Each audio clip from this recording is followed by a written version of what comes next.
हरे कृष्णा दोस्तों, आप सभी का स्वागत है मेरे YouTube चैनल में। एक नई सुबह की शुरुआत, एक नई कहानी के साथ, एक सकारात्मक सोच के साथ। तो आइए शुरू करते हैं आज की कहानी।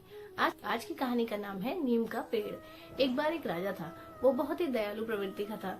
वो अपने पूरे राज्य में पूरी प्रजा का एकदम बहुत अच्छे से ध्यान रखता था। हमेशा उनके कष्टों को दूर करने की कोशिश किया करता था, सबकी मदद किया करता था।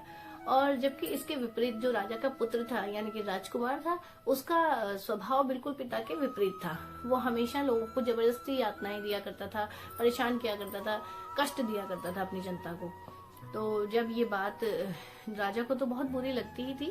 पास ही में एक और दूसरे गांव में एक संत जी रहा करते थे। ये बात उन तक भी पहुंच गई कि भाई राजा तो बहुत अच्छा है, लेकिन राजा का जो पुत्र है, जो राजकुमार है, वो बहुत ही उसका स्वभाव बड़ा खराब है।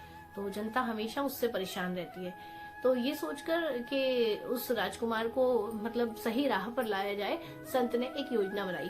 संत जी गए राजा के पास और राजकुमार के पास, और उन्होंने कहा, राजकुमार जी चलिए हम थोड़ा सैर करके आते हैं। तो जब वो सैर करने गए तो जाते जाते बीच में एक नीम का पौधा पड़ा।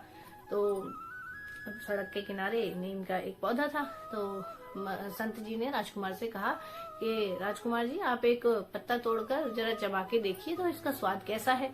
तो अब क्या हुआ कि राजकुमार ने एक पत्ता तोड़ा और चबाया तो उसका स्वाद तो बहुत ही कड़वा था। उसने थूक दिया और तुरंत अपने सैनिकों से बोला कि इस पौधे को उखाड़ के फेंक दो। जब राजकुमार ने ऐसा बोला तो संत जी ने बोला कि ये क्या किया तुमने, पौधा क्यों उखड़वा दिया।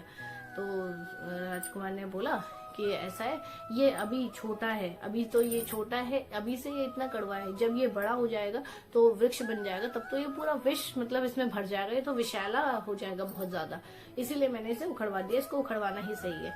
तो संत जी ने तभी राजकुमार से कहा कि अब सोचो, तुमने पौधे को तो उखड़वा दिया, अगर ऐसे ही तुम्हारे कड़क स्वभाव से, तुम्हारे खराब स्वभाव के कारण जनता तुमको राजा के पद से आने वाले टाइम में राजा के पद से निकाल फेंके, तुम्हें कुछ ना समझे, तो तुम्हें कैसा लगेगा।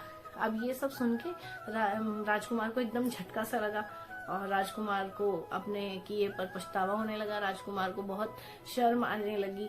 तो फिर राजकुमार ने संत जी को प्रणाम किया और उनसे माफी मांगी और कहा, अब मैं अपने स्वभाव में परिवर्तन लाने की कोशिश करूंगा, मैं अपने पिता की तरह एक अच्छा राजा बनने की कोशिश करूंगा। तो आशा करती हूँ आज की ये कहानी आपको पसंद आई होगी। कल फिर मिलूंगी एक नई कहानी के साथ। तब तक अपनी सोच को सकारात्मक रखिए, भगवान का धन्यवाद करते रहिए, धरती माता का धन्यवाद करते रहिए, सूर्य को जल अर्पित कीजिए। और इसी के साथ कहूंगी, भारत माता की जय, वंदे मातरम, जय जवान जय किसान, हरे कृष्णा हरे कृष्णा। आप सभी का बहुत बहुत धन्यवाद।